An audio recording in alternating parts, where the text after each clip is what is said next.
The AFC East Future Bomb edition of the Bottom Line Bombs on the Sports Gambling Podcast Network is brought to you by our Patreon.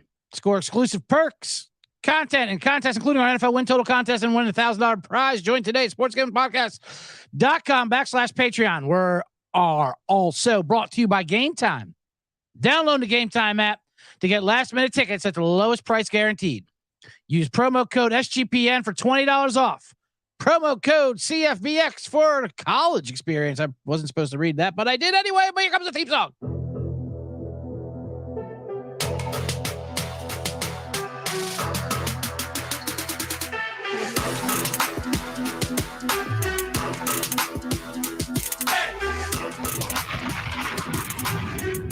I like to double theme it. Double theme it.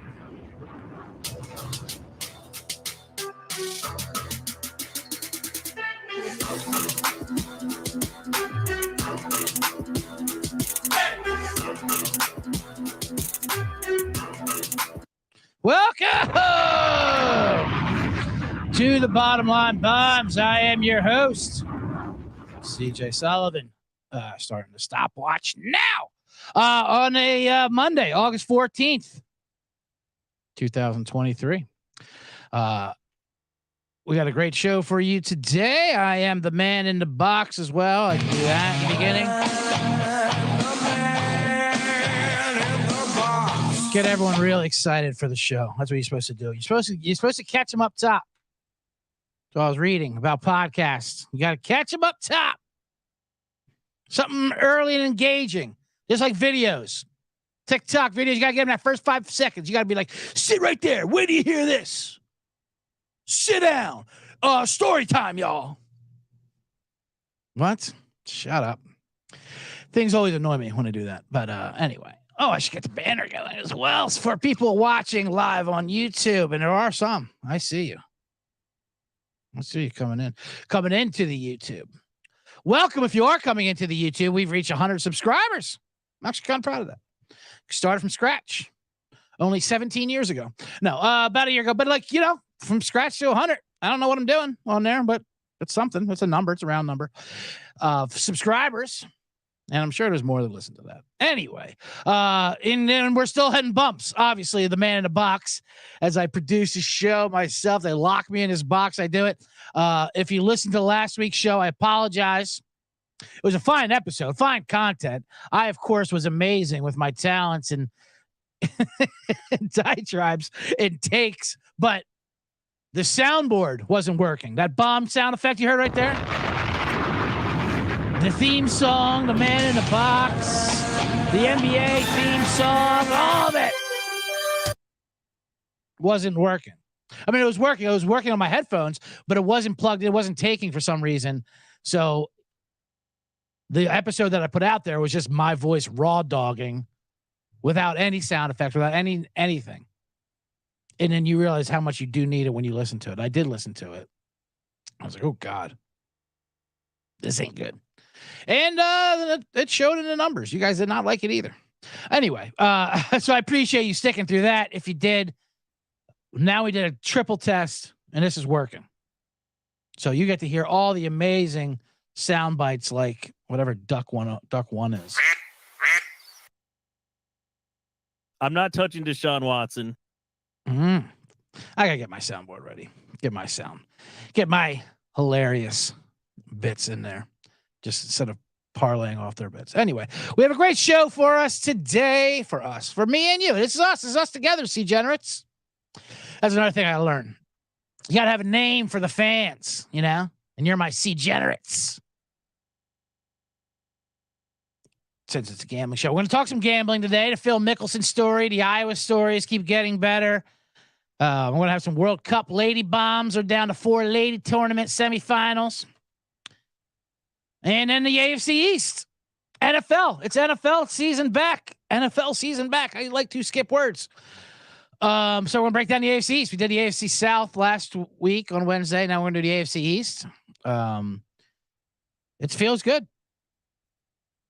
It feels good that football's back. Last week, this weekend, NFL preseason week 1 Finally got through all that. It's back. It was just good. Good beats, bad beats, overs. We chopped the totals we gave out, I believe.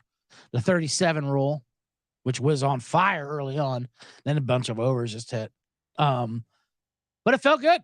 Well, judgment. People are already judging the preseason. All the rookie quarterbacks, they looked bad, so they're going to be bad.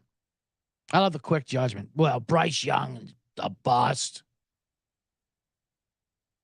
Justin Fields threw the ball for -3 yards somehow, but he wound up with 200 yards or something. I don't know what's going on with the Bears. People either think the Bears are going to win the Super Bowl or win 2 games. It's nothing in between. I like Justin Fields. Yeah, he hasn't proven much as a passer, but he's just a good kid. He just looks like a good kid out there. He's a hell of an athlete, and he's got a fun smile. I'm rooting for Justin Fields and the Bears. But yeah, I'm not quite buying it. I'm not quite buying in just because he got DJ Moore that he's going to light up the. Anyway, the 49ers continue to be fun. Trey Lance had a game.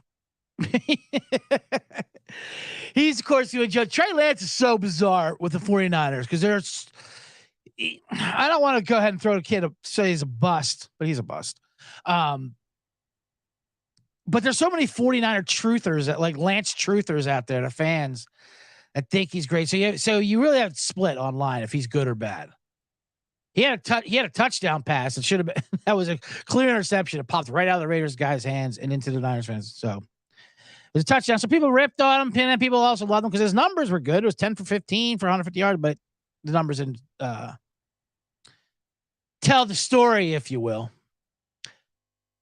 Anyway, I only bring it up because one, don't judge any of these preseason games for how they're doing and how they're advancing. You can't. But the Trey Lance situation with the Niners, they continue. This is why I hate these Niners. They continue to talk about this fucking NFC Championship game where Brock Purdy got hurt and how they've got robbed of going and winning a Super Bowl. Now a story came out that they were going to have Philip Rivers be their quarterback. That was their contingency plan. So if the Niners would have beaten the Eagles, and in their mind, that easily would have happened if Purdy just could have held on to his injury to the fourth quarter. Then Rivers would have played in the Super Bowl, which would have been awesome. But Shanahan said Rivers was prepared to regarding the plan. That's stuff we talked about throughout the whole year. We'll bring him to Philly. That's what I understand. But they only had 2 quarterbacks. You had a choice to have 3 quarterbacks on there. But who the fuck do these Niners think they are?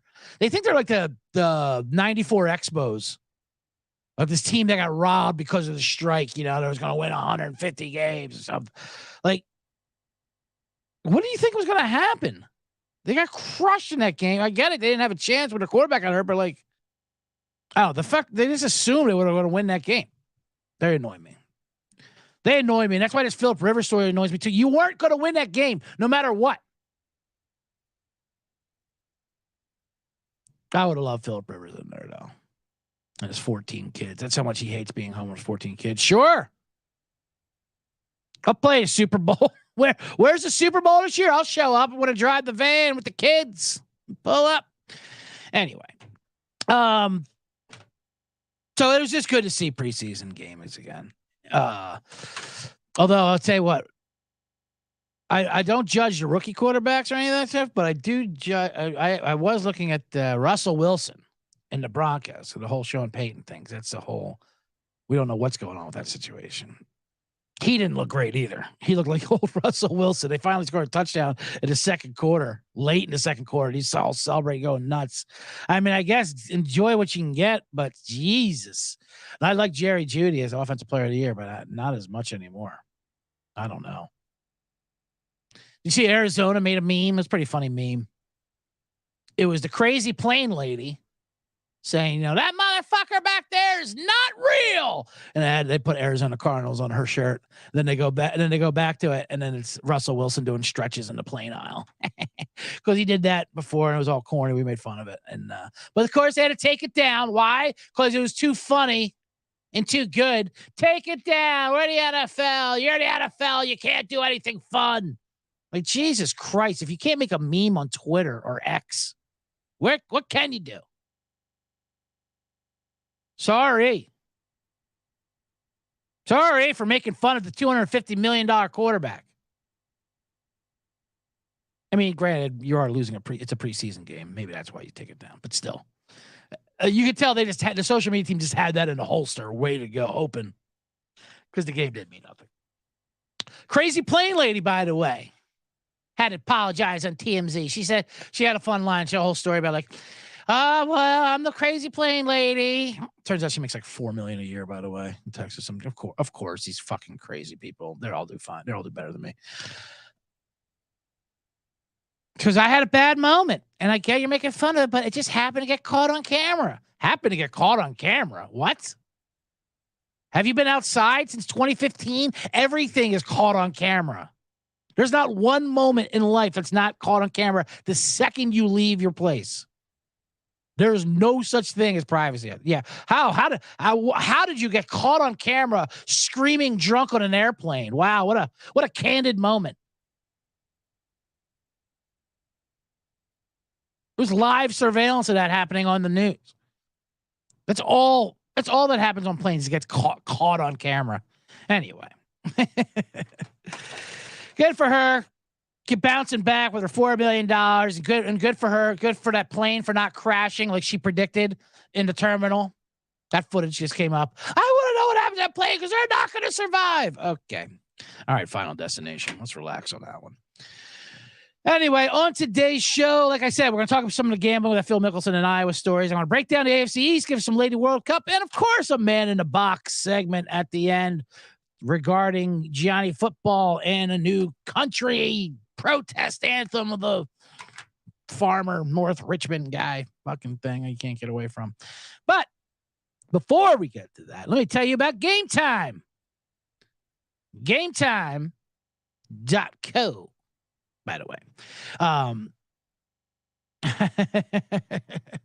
Game Time is fast and easy way to buy tickets for all sports, music, comedy, and theater near you. It's got killer deals on last minute tickets and best price guarantee. You can stop stressing over tickets and get hyped before you full have. There's a time, you get stressed out for tickets. These are Game Time tickets the day of, and they get you cheap for tickets. So you browse through the Game Time app, talk about upcoming events in our area. Well, these are notes I should be doing.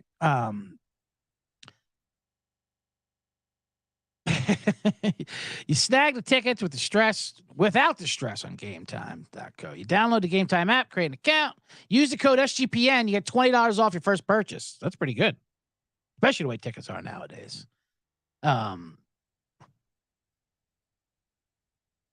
Ticket prices are fucking insane now. How about concert tickets? Imagine trying to go to a Bruce Springsteen or a Taylor Swift concert without Game Time. That's correct. It's GameTime.co. Brian Petrovka, I'll put your comment up there. Not .com. I got to be specific about that. It's not .com. It's .co. That's when you know it's a business you want to get involved in.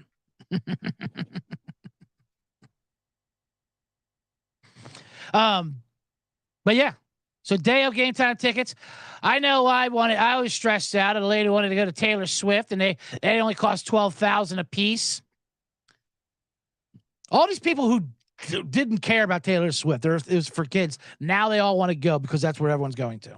Anyway, good. But Game Time will help you out. Maybe some girl gets a peanut allergy. You get to scoop her tickets up for cheap, and then you throw the $20 code off SGPN. You're in the game. You're all set. So anyway, go to GameTime.co, download the app, create the account, SGPN code, $20 off your first purchase, and you don't have to worry about stress with tickets once again. All right, we are back with the bombs. Tony Gutierrez says that woman going psycho about the plane in the window is a window into Pete Carroll's future. What I love about that whole, I'll talk about that plane story just real quick. Because you can't get rid of her. She was just a drunk, crazy fucking lady. And then people were taking her serious. What if there was someone on that plane? See, there was someone on that plane with the alien eyes that wasn't real. And then everyone's got the intelligence of a peasant in medieval times. Where we buy into this. No, she's just a drunk, crazy lady. The guy's eyes weren't horizontal and he wasn't a fucking alien.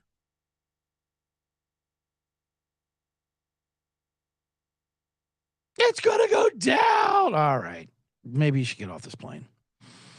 Anyway, let's get into I gotta hustle up. I can't talk too much about that because there's some fun gambling stories before we get into the AFC East and Women's World Cup. And one is Phil Mickelson. The golf story. First of all, I'm mad. We bricked the FedEx tournament. Lucas Glover won again, back to back. We had Lucas Glover the week before at 75-1. Then he won again at 90-1. And how do I not run it back? Like blackjack, you push just for the hell of it. Out of respect, I should have gave him out, sprinkle a little bit, but good for Glover. Glover won. By the way, Lucas Glover, he's a good golfer. He's always been a good golfer, but he could never putt. Now he switched his putter recently to this like broomstick putter, and now he can't miss. Golf's hilarious where he's equipped. They just make this equipment for you that's all highly illegal. Like Dangerfield and Caddyshack, these are weapons. And then eventually they're like, okay, you can't use that. And then they come up with something else. They had a one putter that was like attached to your arm. Like it couldn't break even if you wanted to. Hilarious. Anyway, let's talk about this Phil Mickelson story. This is so great. So Billy Walters, famed sports bettor, is coming out with a book, and in it, which leaked, there was a couple chapters just on Phil Mickelson because they were gambling partners. Billy Walters, king of the syndicate, where nobody will take his action. He was on 60 Minutes. He's known. He went to jail for insider trading, which I kind of think is funny. Like he was fine as a gambler, but the second he tried to go legit and go into stocks, he just couldn't handle not having an inside edge. So he fucking said he gets caught immediately for that. Anyway, during that trial, Mickelson could have got him out of jail apparently, and he didn't because he didn't want to test because his lawyer's like, don't make yourself look bad. So it would have been easy because he didn't want to admit to his gambling with the numbers that he did because it was crazy. And so Walters went to jail. So then he created an enemy, which is bad. That's all this is Walters never would have printed this shit if Mickelson wasn't a jerk. Mickelson's a degenerate jerk. Does he have a gambling problem? I don't know. He's extremely rich. It's like when you say Michael Jordan's got a gambling problem. Does he? I don't know. He's a billionaire. He can afford to lose this money. Like the numbers sound crazy to me and you, but to him, who cares? Although some of these numbers are insane.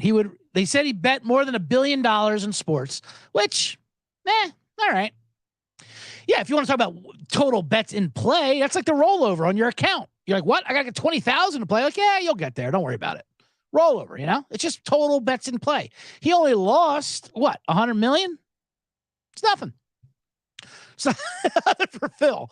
But like, that's why he went to Saudi Arabia for 200 million. Well, he went to Saudi Arabia for 200 million because 200 million is 200 million.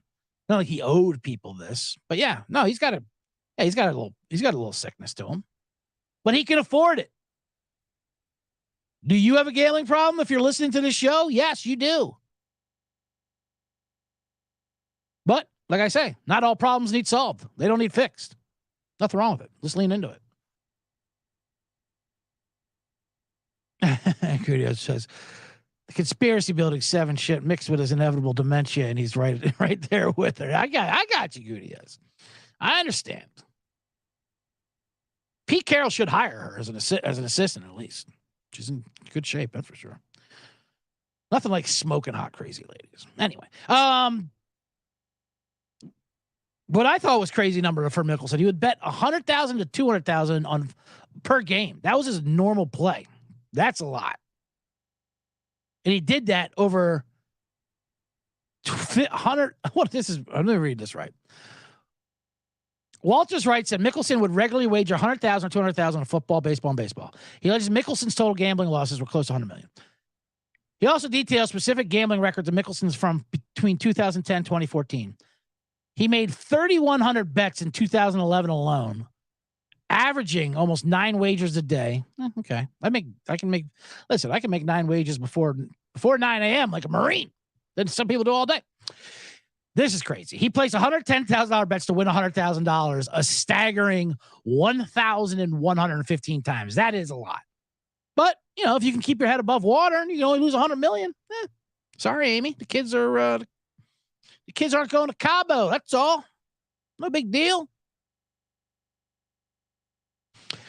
The most disturbing thing, as they say, is that he wanted to bet on the Ryder Cup. He wanted to bet $400,000 on the Ryder Cup, which he was playing in 2012. And they lost, by the way, because of Phil Mickelson. But he was so confident they were going to win. He calls them up. He calls Billy Walters up, goes, let's make the bet. Let's make this bet. And Billy Walters says, which I don't buy this part. Billy Walters took the high road. Professional, legendary gambler. Have you lost your fucking mind? I told him. Don't you remember what happened to Pete Rose? You're seen as a modern day Arnold Palmer, I added. You'd risk all that for what? I want no part of it. All right, he replied. What? I love Billy Walters took the high road there. I want no part of this. The integrity of the game of golf. You're a modern day Arnold Palmer. Don't you remember, Phil? Kids look up to you. Fuck off. You did not say that. You're probably like, yeah, people know us, so we can't make that bet. And then Mickelson doesn't know if he bet. Mickelson said he'd never bet, which I believe, because if he didn't bet it with him, he's not going to bet with someone else. They wound up losing 14.5, 13.5 because he choked to Justin Rose. But do I believe he did it? Yes. I always believe when they say, because they love, gamblers love saying, but I would never bet on the team on the sport that I play. I have too much respect for the game. Yeah, you might, but you're also a degenerate gambler. You have an addiction. Why wouldn't you bet on the sport that you know the most and could control? I would. I watched the Tim Donaghy. The Tim Donaghy Untold thing on Netflix. Also the Johnny Manziel. I'll talk about that later. But after the Johnny Manziel, I'm like, I'm going to watch this Tim Donaghy one again. So good. What I loved about that, that's the NBA ref who fixed the games. He owed the mob. I love when the mob would be like, he'd be like, okay. And Donaghy would give him his tips. Like, well, this ref hates Iverson, so bet against him. And the mob's like, yeah, we don't care about your tips. Just tell us which games you're going to fix, okay? Your tips is what got you here. That's why you owe money.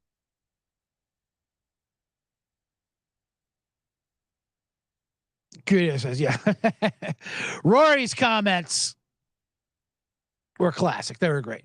Golfers are loving that Phil's in trouble because this thing has affected golf in general. I mean, did he go to the LIV because of this money? Yeah, probably. And now let's fucking, he started this LIV. I mean, he was spearheaded it. He was the main guy. You get $200 million, and that's what's crushed golf and what it is right now. I mean, granted, it's giving him more money, but yeah. Rory says, well, he can bet on the Ryder Cup this year because he ain't playing in it. Rory's a son of a bitch. Spieth was about to say something and he stopped himself because he realizes, I could get fucked. You can get fucked for this. Poor Phil. Love him, hate him. Phil, here's a video I saw of him recently on my TikTok algorithm giving a chipping tip. He goes, love me or hate me. He starts with the other, love me or hate me. You know I can chip. You're right, Phil. But I always love that comment. Love me or hate me. Well, usually when you have to say that, people hate you. But I like Phil. I mean, he's a piece of shit. But he's trying to play this off like, yeah, my just a gambling problem. You guys have a little empathy for me. I've been addressing for a number of years, going to therapy. It's a little embarrassing. My family and I have been financially secure for some time. That was his quote. Which he's right. Don't worry about the Mickelsons and money wise. We're not worried about your family. We know you're not going to starve, Phil.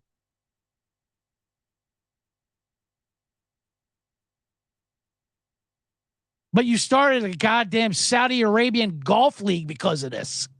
And now we all have to deal with people in shorts and just bullshit teams. And we got to deal with the range dogs. And Brooks Koepka's brother. We got to watch Brooks Koepka's brother play because you want to get down on the Super Bowl? Come on, Phil. That needed a sound. You like that? Hey, you guys got to give me a little time to plug the product. The new sound bites. This is great. Troy Aikman. But then he pulls out, and it's just hard. A lot of sexual innuendos. But like I said, did he gamble on the Ryder Cup? Maybe not. Did he want to? Yes, 1,000% he did. And I get it. Now you're saying with the Iowa football team, that gambling story too is also fun. That keeps getting better and better. Iowa players and Iowa State players in his gambling. First of all, it's just more and more players come out and the stories are funnier. These gambles are for $20. 4 more Iowa State players and 3 from Iowa. 2 have transferred. 1 remains on the team. They were charged with sports wagering investigation. The starting running back, Gerald Brock, was charged. Reggie Bracey, now at Troy, made 66 wagers. JC from KC, welcome. See Generate Unite. This is pretty funny. An Iowa State defensive lineman, Isaiah Lee, made a money line wager on Texas against Iowa State in a 2021 game, according to the county affidavit. And then Iowa State won that game 30-7, so he lost. Yeah, it's called an emotional hedge. You can't emotional hedge anymore? That's illegal? What is this country coming to? Come on.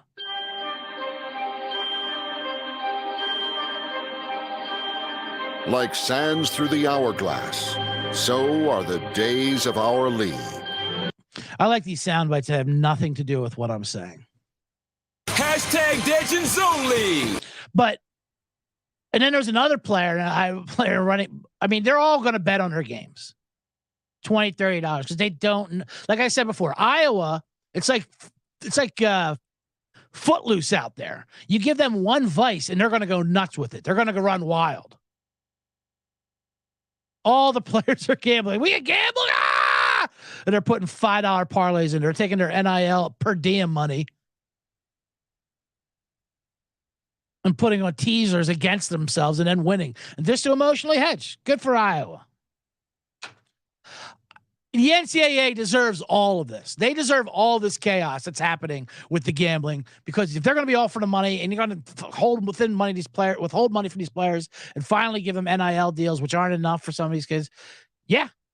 And you're going to take these gambling sites money. Yeah. This is what you deserve. I hope it's pure chaos. I hope this whole thing gets rigged. I hope every single game, every team, I hope both teams are betting against themselves. And so they're throwing it. That's fun. One team throwing a game is something. Have we ever had both teams trying to throw the game?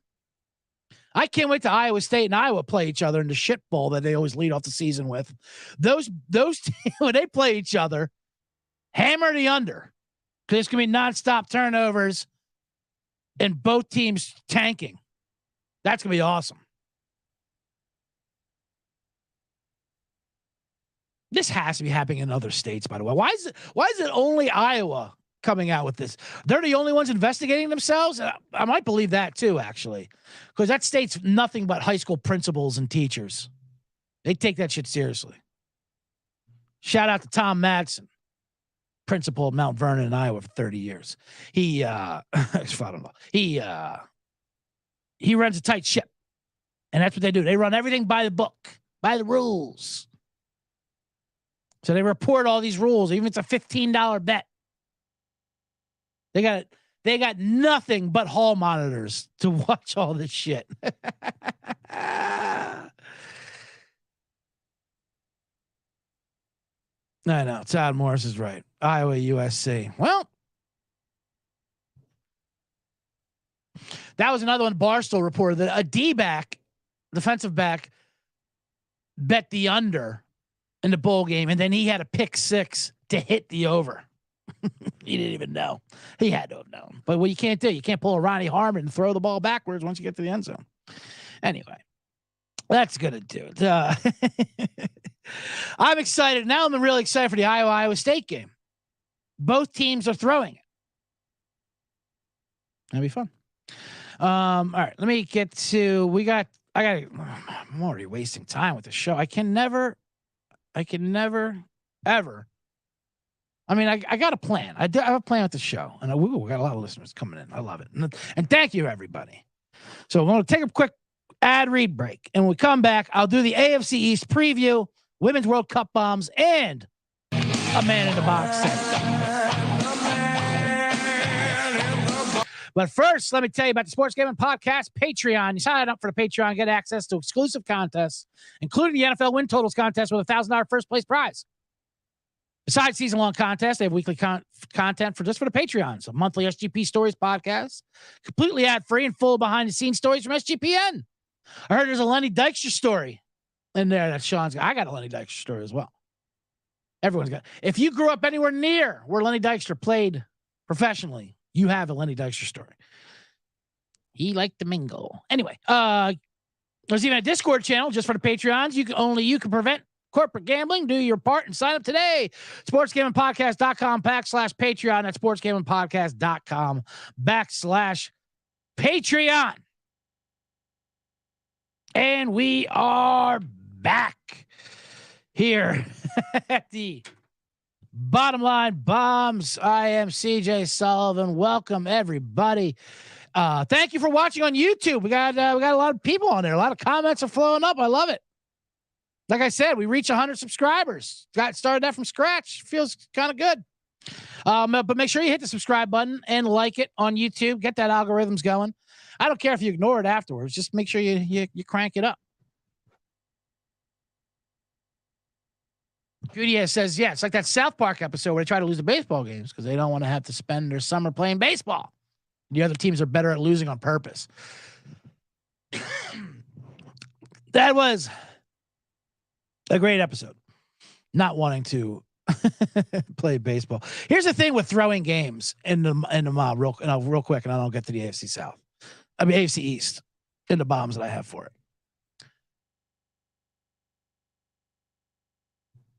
The problem when the mob fixes games and you tell these athletes to really fix it. It's different if you bet on yourself, but with the mob for $50,000, whatever thing, like what the Ronnie Harmon is these athletes, they've been amazing at everything, or a sport at least, their entire lives, and they don't know how to be bad.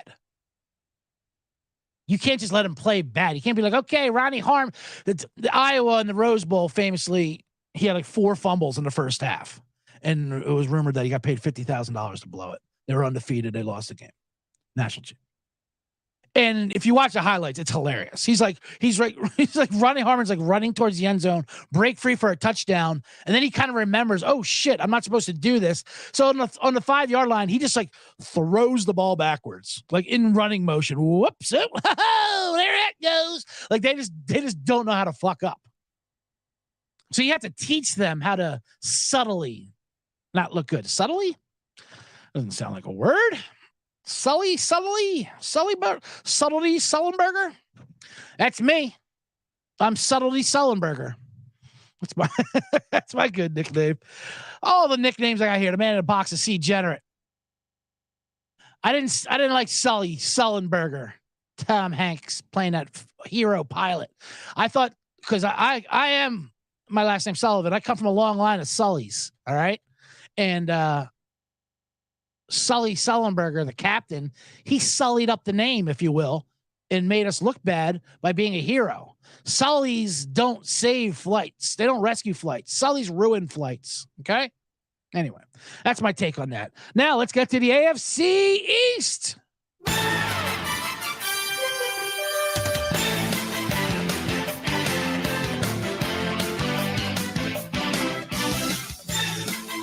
Oh boy, that bit will not get old with me. So I don't know how you got feel, C-Generates, but playing that theme song for whatever sport I'm talking about, that bit just, I enjoy it. Like Women's World Cup. Let's do it.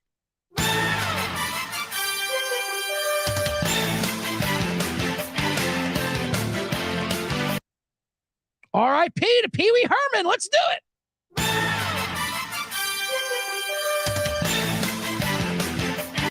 Let's do it. I think Blake Bortles is better than Dak Prescott. Let's do that as a catchphrase. I kind of agree with that statement, actually, Colby. Anyway, AFC East. Let's break it down. Buffalo, Miami, Patriots, and the Jets. Your prices to win the division Bills are your favorite at plus 120. They're minus 250 to make the playoffs. That's pretty good value there. The Jets are second at plus 245. Miami 3-1 at third, and then Patriots last at 8-1. Let's break it down team by team. First of all, so normally it's AFC East is the Bills and everybody else, but now the talent's getting closer. The gap is getting shorter. Specifically, the Jets are the team this year with the Hard Knocks Jets. The Hard Knocks Jets. They are the hype train team. Their over-under is 9.5 wins with the over juiced to minus 160. Jesus. I did not like that at all. We broke down the Hard Knocks first episode. They're all in love with Aaron Rodgers, of course. They finally have a quarterback. I will say this. I go both ways with the Jets. One where like there's too much hype with them. They're a bad team, and all of a sudden you have Aaron Rodgers, you think you're going to win a Super Bowl. No, you're not. But they were a good team last year, just missing a quarterback. I mean, their defense is good. They're returning a great defense. And they have some talent. Their O-line's not good, though. So I'm not buying fully into these Jets. It is hilarious. The Hard Knocks are like, oh, Aaron, the first 20 minutes. Oh, Aaron Rodgers, look at this. Unbelievable. Can you believe we got this guy? This is so much better than last year. He is the greatest. Coaches, players, they all keep talking about how much better it was. And last year was a nightmare. But meanwhile, last year, that means Zach Wilson, he's still there. That's what I love. Oh, Zach, don't you agree this is better than last year? I mean, I know that was you and all. Notwithstanding, you were terrible. You know that, though, right? Anyway, have you talked to Rodgers yet? Has he let you talk to him? Has he taught you anything? And when are you going to leave? Because we need you to leave. It's kind of uncomfortable with you hanging out like this. And then you had Robert Saleh. God, they want to meet head coaches. I'm not a believer in Saleh. The whole, we're keeping receipts. We're keeping the receipts. Yeah, well, your receipts are as long as a CVS for the people that said you suck, because you guys have been terrible forever. They haven't made a playoffs, what, in 12 years? Who knows? So I will give out let's move. Before I give out the bombs, let me generalize it. Then you have Buffalo. Buffalo people are just assuming he's just going to fall back. Their total is 10.5. The over is juiced to minus 145. And remember, 17-game season. So 10-win team is like an 11-win team nowadays. Plus 120. That's a pretty short price. I mean, whatever. We'll get to those bombs. I like the Bills in this division. Miami, they're another one. It all depends if you believe in Tua or not. Now, Tua, he died a few times last year. Buffalo had a player who died literally, DeMar Hamlin, and came back to life. And then the Dolphins had Tua, who would die every week on the field, and they would just toss him out there. If you see the thumbnail, he's cripping there with a seizure, with like brain injury, nonstop brain injuries. But he's got a plan this year. Don't worry, guys. Tua was thinking about retiring. That's how many concussions he had. I mean, which I think he probably should. But now he is taking jiu-jitsu to learn how to fall. That was his plan this year. He took Brazilian jiu-jitsu to learn, because he's got to listen, I'm going to get beat up. I'm small. I love getting hit. I get hit directly in the head. That's not going to change. But maybe there's some techniques can teach me how to fall on the ground, not so hard on my brain. And that's his game plan. And Miami's like, all right, sounds good to us. We could try to protect you more or think of a system that gets the ball out quicker. But no, I like that. Let's put you in an octagon and get some Gracie to teach you how to get sacked better. That seems like that'll work out. Which is why my favorite play in this AFC East and the team I'm going to be trying to lock in on is New England. I don't think their difference between Miami and the Jets in New England is that much at all. I think all three of them are very similar. I think the Bills are better than all of them. Maybe not head and shoulders the way they used to be, but they're still, the Bills will win this division. Barring an injury to Josh Allen, the Bills are winning this division. The Jets are not going to win. Miami, I think Miami actually has more of a chance than the Jets. But the Patriots, I think, have great value. The Patriots are 8-1 in the win division. That I don't think they're going to do. But they're plus 220 to make the playoffs. And my favorite play there, they are plus 475 to come in second place. Now, that's a bomb I like. I want to give that out. New England to come in second place in the AFC East, plus 475. You're basically betting a 3-team race between them, Miami, and the Jets. Now, why do I like New England? Well, of course, you got Belichick, who everyone hates, and everyone thinks he's a joke because Bruce Brady left. That's not true. He does things intentionally to make him put himself in a worse situation. Having Matt Patricia call plays last year was hilarious and a disaster. Obviously, never called plays before, and it looked like it. I don't understand what fucking photos Matt Patricia has of these people for him to keep getting these jobs. But he was brutal, and that's why their offense was brutal. So, that being said, with him gone, I think this offense can be decent. I mean, I trust Belichick and New England more than I trust the rapper Logic, who coaches Miami, and Robert Saleh, who loves doing dumb fucking animal National Geographic comparisons. Every football coach, I shouldn't say that's just Robert Saleh, but like first episode of Hard Knocks, they love it. They love the animal metaphors. I was watching National Geographic, man, and the hawk attacks the eagle. And first of all, what? He made up this story about these hawks attacking eagles. Did you know a crow? A crow is the only bird that'll attack an eagle? That's not true, but okay, let's hear it. Is there a video of this? No, I didn't bring the video in. But anyway, then the eagle will fly high till the crow suffocates and then they fall down. What? There's no way that's true. I see crows. They hang out on wires, like on a phone wire. They don't go up to the mountains with fucking eagles. Yeah, I just thought I'd make it up. Also, I saw a documentary where this bear does all the cocaine in the woods. So when we play the Bears, make sure you hide your cocaine. Don't put it in the woods. Yeah, I think that was a movie, Coach. Anyway, so let's go into some of the bombs. I like this. So also, here's the thing with Buffalo too. So I'm going to give out. Let's see. Wait, I gave out New England plus 475 coming in second place. Buffalo will probably win the division at plus 120. I'll give it that as a bomb. But if you want to lay the juice, minus 250 to make the playoffs, you got to lock that. You got to lock that up. I mean, if you want to lay that juice, I don't see how that misses. How the Bills are not, barring an injury, the Bills are not missing the playoffs. People are way too low on the Bills. Why? Because Stephon Diggs complained and said, and yelled at Josh Allen. That's what Stephon Diggs does. He's not happy. Then when he plays, fine. That's what happens. Let's go over the over-under total wins. So we got that. There's 2 ones. I don't want to play any of those. Let's do. There's also some alt. Jets plus 340 to come in last place is also a good bomb. Hit that one too. So over under Buffalo 10.5, Miami 9.5, New England 7, Jets 7. So I like New England over 7 wins, minus 130. That's a good bomb. The only way that loses if they were 6 wins. And you can do alt. I also like the alt win and loss. Now, when I go over the alt totals, like let's say, so the Bills are 10.5 regular over under. The alt totals are 8.5, 12.5, meaning you can go under 8.5 for plus 300, or you can go over 12.5 for plus 230. You could also do it the other way and lay heavy juice, but why would you want to do that? I wouldn't want to do that.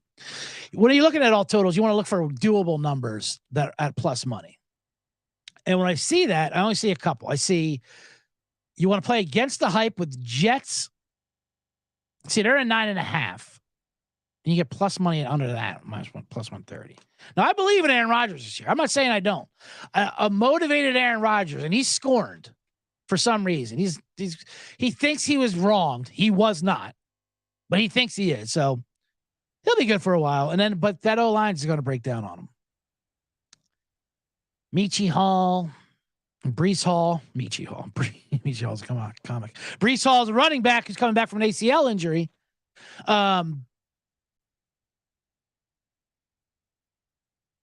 It's going to, hopefully help him out, but I don't know if it will. The X factor is in this AFC East is Dalvin Cook. Dalvin Cook. Let me get into some of these bombs. He's at 50-1. He doesn't have a job right now, Dalvin Cook, but he's going to sign, obviously. These running backs, him and Ezekiel Elliott, they just don't want to do the training camp. So he's either going to go to the Jets or he's going to Buffalo, Dalvin Cook, where his brother is, James Cook, is there. And if he goes to one of those two teams, 50-1 offensive player of the year for Dalvin Cook, that's pretty good. That's a pretty good ticket you want to have. So let me bomb that. So I also like New England over 9.5 at plus 325 and Jets under 7.5 at plus 250.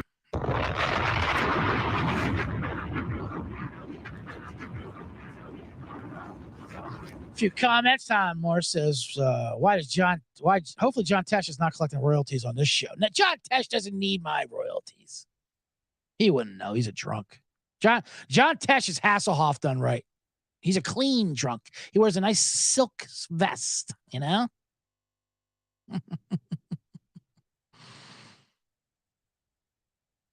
saw John Tesh once at the Sebastian Maniscalco show. We were backstage and he was there. He was VIPing. I know.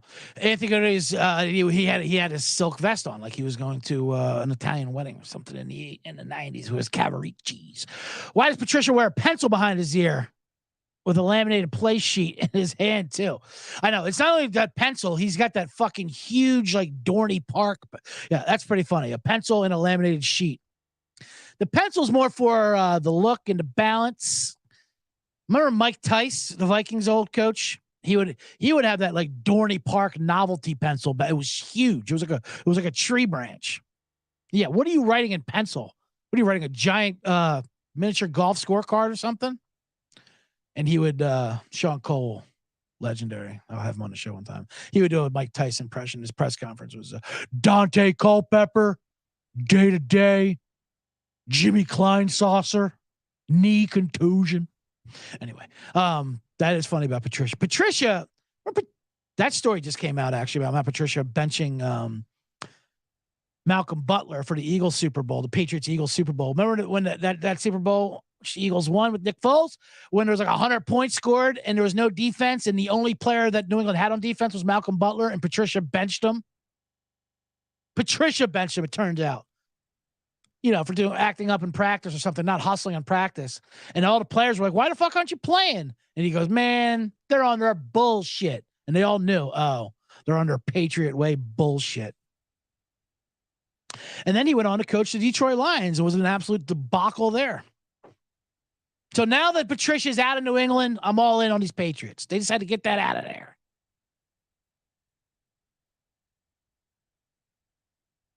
So now let's go over some individual bombs. I gave out the Buffalo to win, Patriots second place.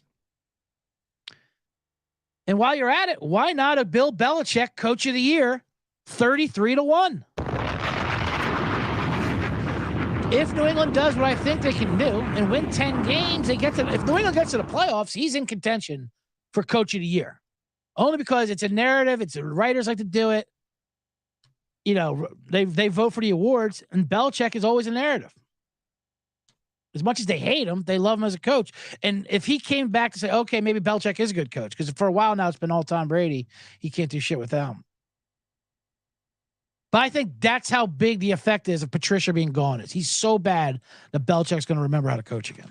So 33-1, why not? I also want to get a Mac Jones comeback player of the year. I couldn't even find a number on him.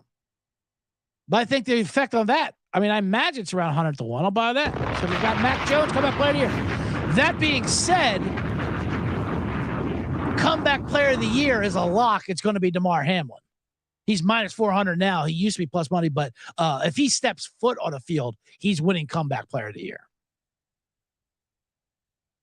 We all know there's a couple of things you can do to win comeback player of the year. You come back from an injury, That'll get you comeback player of the year. You could also come back from being flat out terrible, like Geno Smith last year. Like, what did he come back from? Just from being awful. And, you're back to being a football player. So you're coming back from yourself, basically. Or you could do what DeMar Hamlin did and die. He died on the field. And he came back from that. He came back to life. So if he gets on, they already had a crying, hugging moment at the ESPYs. As long as the Bills don't cut him, which would be hilarious if they did. Because his heart, that heart is bad. We don't like players with injuries, so. But he's going to come back. He's coming back quicker. Someone had a funny tweet. He came back quicker than fucking Michael Thomas did for the Saints, and he died. This guy died. He's winning comeback player of the year. So you're wasting your money if you're throwing it on someone else. If DeMar Hamlin plays at all, he's winning comeback player of the year. But just in case he does get cut, not a bad sprinkle at Mac Jones. I gave out Dalvin Cook. I also as far as the Jets go, and I'm not too low on the Jets, and I do think Aaron Rodgers will be low. I like Garrett Wilson. 28-1. I don't know if that's high enough for offensive player of the year. Offensive player of the year is different than MVP. MVP is going to a quarterback. That's always a quarterback no matter what. Offensive player of the year, though, they'll get like Justin Jefferson. They'll give it to a positional player. So that's where you can get some money. I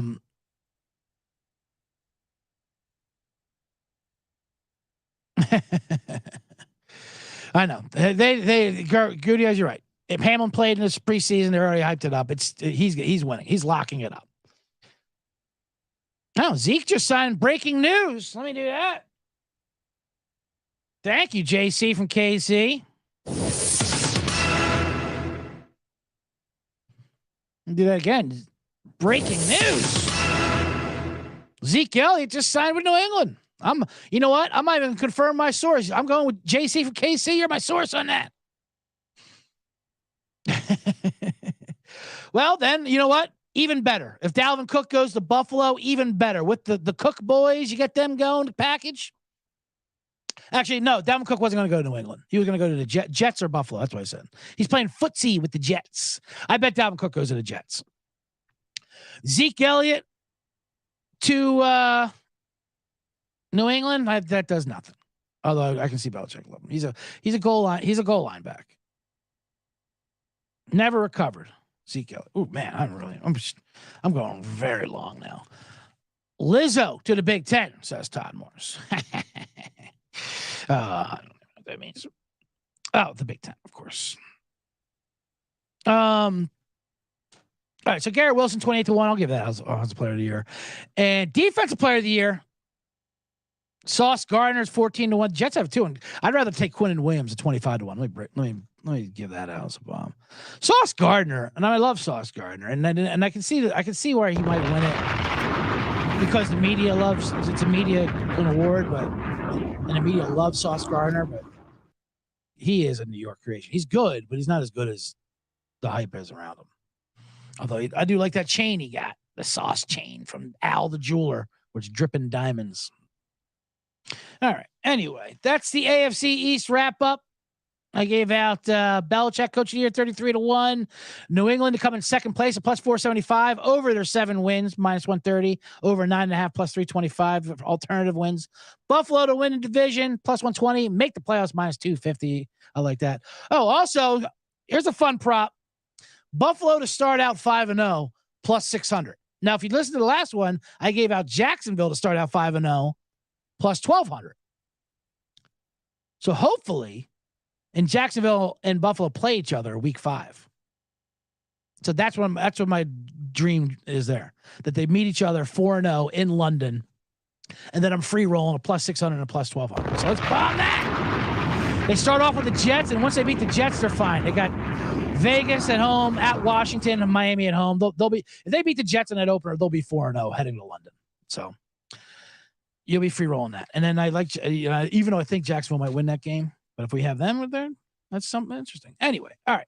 Let me do a quick Women's Lady World Cup, and then we'll do Man in the Box.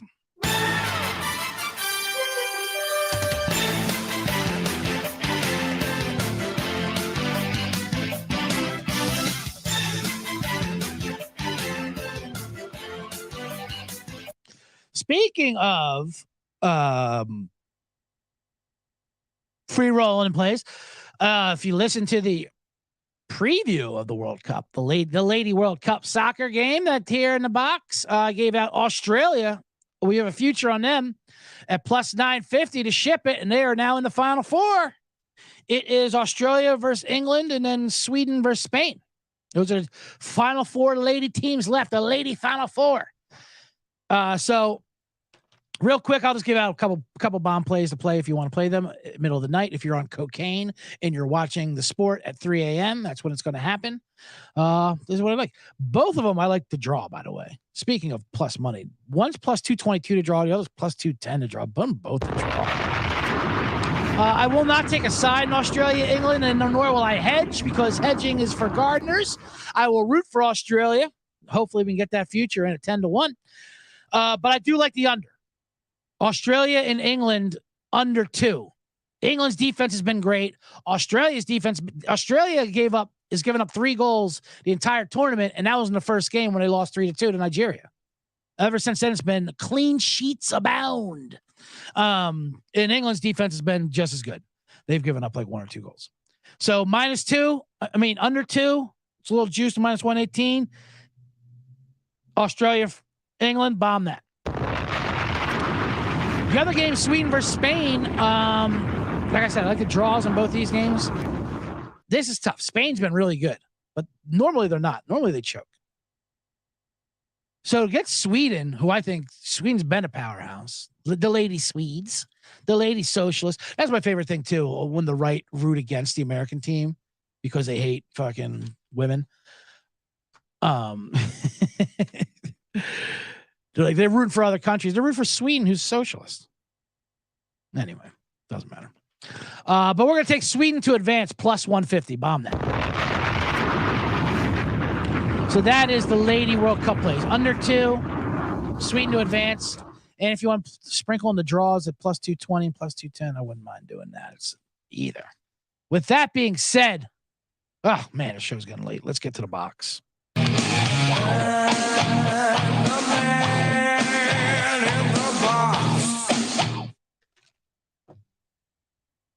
Yes, welcome to the box, JC from KC. Thank you, everybody who joined me here. I'm going to plug in the phone for this one. I got I might have to do an audio cue. A couple things I wanted to talk about the box. I wanted to talk about the Johnny Manziel thing and tie that up with Jim Harbaugh. Maybe I'll just wait for Wednesday's show for that. Make sure you come back to me Wednesday, 1:00 Pacific, live again. I'll be doing another divisional preview. And yeah, you know what? I'll save Johnny Manziel. And although, go ahead and watch that Johnny football thing on Netflix. It's great. He's great. He's just fucking great. What I realized when I was watching it, and he's a mess. I remember when it happened, I was like, I don't even think he's doing anything wrong. He hasn't really done that many things bad as far as drinking wise. Then I realized that's because I had a problem. That was my addiction seeking. I don't see he's showing up to practice, right? Yeah, no, he had a problem. Anyway, I'll get more into details about that the next show, but I want to talk about this fucking song that everyone's talking about. There was the plane lady that's crazy, and now there's this song, the Rich Men North of Richmond, the #1 country protest song that everyone's talking about. That, of course, is political. Everything's got to be political. So there's a song that the right loves and then the left hates. Although they act like it's right-wing propaganda. As Brian Petrovka says, who was in the comment box. He's like, someone has 100 million views and it's right-wing hysteria. What? Well, I think a lot of people like it. Anyway, there's a song out there. There's a video. You've seen this guy. He's got a fake red beard. He's out in the woods, this farmer. It's a protest song about not getting paid for overtime or something, which is fine. And it's got a good song. But the problem with this thing is it's not the song. It's the fans. Like Dave Matthews Band and Jesus Christ. It's not them. It's their fans that kind of make it a little uneasy. We have Ben Shapiro retweeting shit like, we're moved by this, the song of the summer. It's weird. It's a protest song, which is great. Can get behind that. Little Johnny Paycheck, take this job and shove it. It's almost that. But then he starts going into like Fox News, like talking points, which, you know, he sprinkles that in there and that'll get you publicity. And I get it. And that's what he's got. He's got a huge, massive hit. I mean, good for him. So I kind of respect that. But also, it's also weird. Let me play a little bit. World with an old soul. I'm an old soul. It's called the Richmond North of Richmond. If you don't know, that means politicians in D.C. People like you wish I could just wake up and it not be true, but it is. Got a good voice. It is.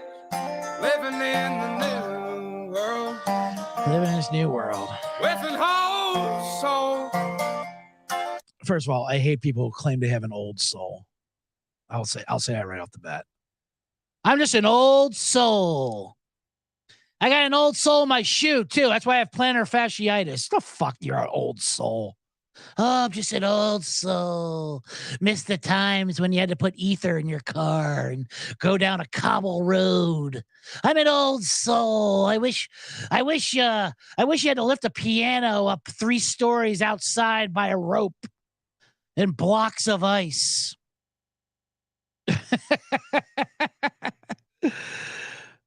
B. Petrovka says, "Is it always the new world?" Yeah. What is it? What are you in the old world?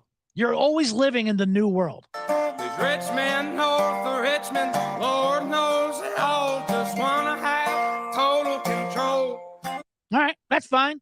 Everyone can get together with politicians suck. We get that. I like that. Wanna know what you think, wanna know what you do, and they don't think you know, but I know that you do, 'cause your dollar ain't shit, and it's taxed to no end, 'cause the rich men, cause the rich men. All right, so right there, I'm with you. Your dollar ain't shit. They tax you, you know? The politicians want to know what you're thinking. Well, so does every database and tech company. But anyway, I like that too. Round Ball Rock is a real song of the summer. It sure is. Here in the Bottom Line Bombs. So right there, I'm with him. Fine. There's like a classic Johnny Paycheck. You know, take this job and shove it. We're working for fucking nothing. And then he just starts sprinkling in things. It's a little weird. Playing that banjo out in the woods. Politicians, look out for miners, and not just miners on an island somewhere. What? I wish politicians would look out for miners, coal miners, okay. Not just miners on an island somewhere. Whoa! Little Jeffrey Epstein zinger. So do you not want them to do you not want them to go after the pedophile? I don't get it. I wish I didn't pay attention to that. You wish that you let that go? Let that slide? I'm not even sure. All right. Lord, we got folks in the street, ain't got nothing to eat, and the obese milking welfare. Oh boy. You started off good. We got folks in the street with nothing to eat. You're right. That's a problem. Hunger in the streets. Then folks are milking welfare. God, if you're 5'3" and you're 300 pounds, taxes ought not to pay for your bags of fudge rounds. Young men are putting themselves 6 feet in the ground, 'cause all this damn country does is keep on kicking them down.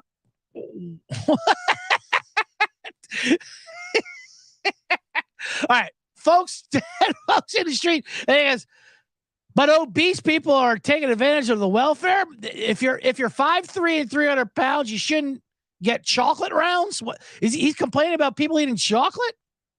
What the fuck happened to your tax dollar? Because my tax dollars are going to people eating fudge rounds and getting pushed 6 feet to the ground. And by the way, Oliver Anthony, I mean, looks like you've had a few fudge rounds yourself. I'm not saying nothing as a man myself, but I mean, come on. But I love how they think that's the fucking problem. People eating chocolate on food stamps. What? That's such a fucking talking point to get people riled up because that's what they think they're. That's not how we solve people hungry in the streets. Is getting healthier food on food stamp. I mean, I can't even get into it. Anyway. Lord, it's a damn shame. Lord. What the world's gotten to for people like me. In this video, it's an obvious studio setup. These aren't ring lights. These are an actual produced studio. There's 2 different dogs out there. Get one dog for the left, one for the libs, one for the tards. Chocolate rounds. Oh, man. This is hilarious. I know. Well, Hillbilly Bono, says B. Petrovka. Todd Morris misses days of Hasselhoff singing about the Berlin Wall. I know, with a blinking jacket. I did that for COVID. If you look up C.J. Sullivan show of it, that was episode 3, by the way. Anyway, so this song's been decided. So he was almost there, is my point. And good for him. Get your money, whatever you got to do. It was almost a song people could rally behind.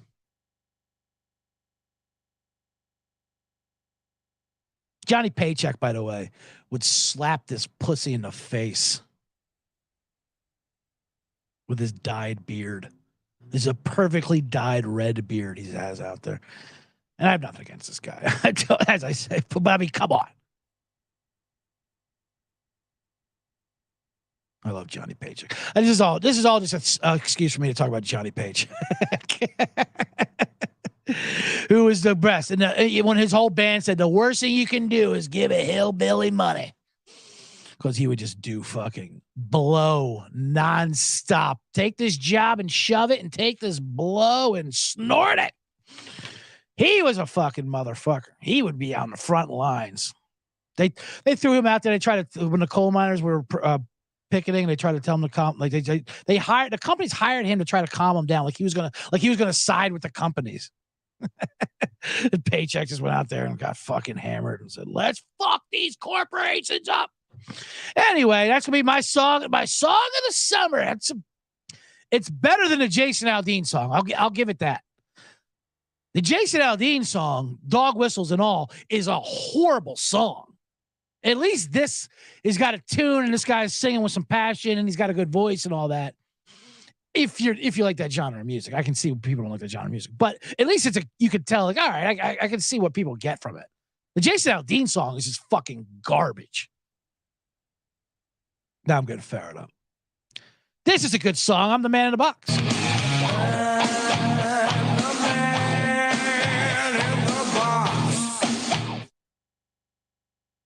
Anyway, whoa. Whoops. Hold on. Which one did I turn down? Hold on, my microphone. Hello. Hello?